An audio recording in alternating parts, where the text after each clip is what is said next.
I'm Carson Kurth, the University of Iowa A Moment of Magic Chapter President. Today we're going to talk to you about the importance of reflection. Visits can be hard and sometimes emotionally challenging. One of the most important ways we can deal with the emotions and the feelings that follow a visit is through forms of reflection. In this video, we'll present a few ways that your chapter can reflect and debrief. We'll also give you some advice on how to deal with post-visit care, especially after dealing with children who are medically vulnerable. First, we'll talk about a great way to work one-on-one. We'll do this through character-to-character conversations. Character-to-character conversations are meetings in which general club members meet with executive board members.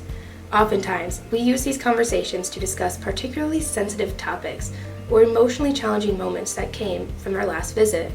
For general members, it's a great time to discuss concerns or express any feelings from the previous visit. For executive members, it can be a great way to get to know the general members within your chapter.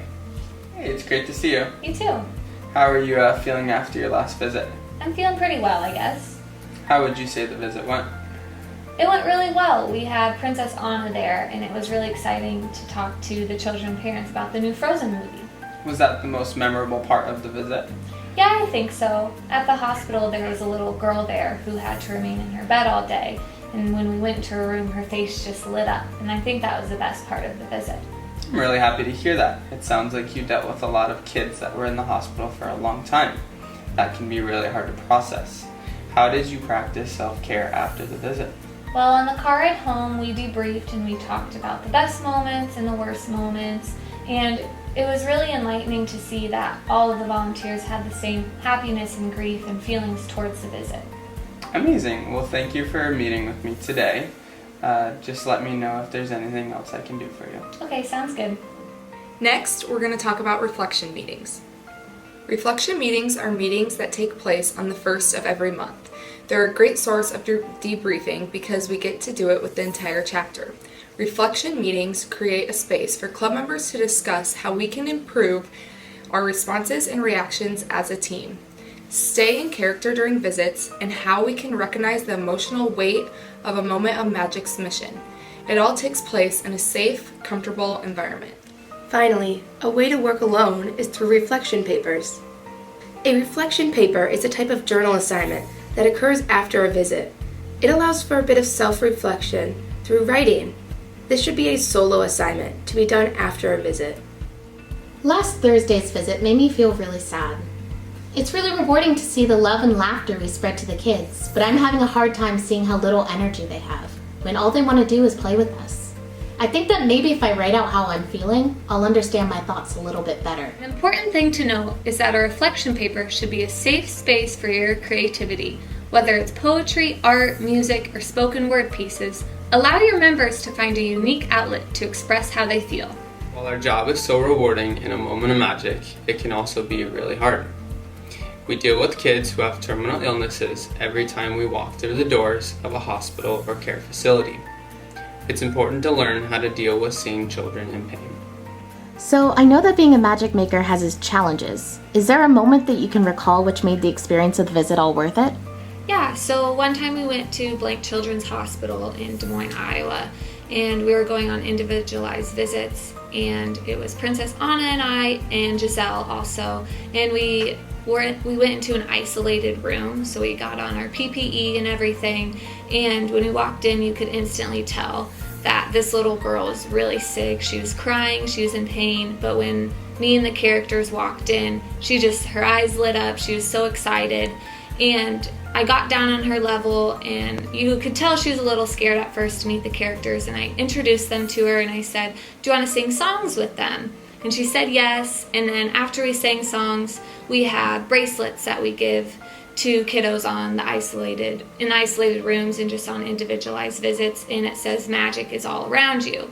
And so I sat down and I said, I want you to remember that even though when you're in pain, you can remember this magical time.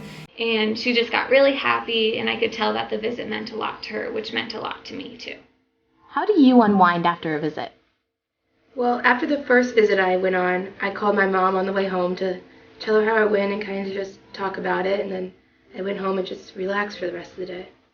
How do you unwind after a visit? Well, usually I just try to take a nap and maybe eat some foods that remind me of home just because after a visit you can always kind of be in a bad place and just do things that make you happy. It's probably the easiest. What have you learned from self-reflection? I've learned that self-reflection is one of the most important parts of the trip because you retain all these great memories you have with the kids, and it's really important to write it down and be able to process those emotions but look back at the wonderful time you had with them. What have you learned from self-reflection? I've learned that self-reflection is really important because it gives you a chance to debrief in a way. The things that we see and the children we interact with can kind of take a toll on your mental health if you don't learn how to distance yourself and just find a way to work through what you've been through. There's something crucial about dealing with reflection, and most importantly, kids who are terminal. Leave your character at the door and in the costume. Don't take the heartache or pain of the visit with you. Focus on the positives and what you were able to do for that child that you connected with. We need to separate ourselves from when we help a character or become a character for a visit. Remember that you gave a child a moment of magic, and that's what it's all about. Rely on your fellow club members and talk to the executives in your chapter if you need a shoulder to lean on. Talk to friends, family, and loved ones, or find your university counseling services for further conversation. Your feelings are normal and valid. Other club members likely feel the same way you do. You need to remember to be brave, strong, and fearless. Like our club motto says, Restoring the magic of believing at a time when a child needs to just be a kid, and reminding them to be brave, strong, and fearless.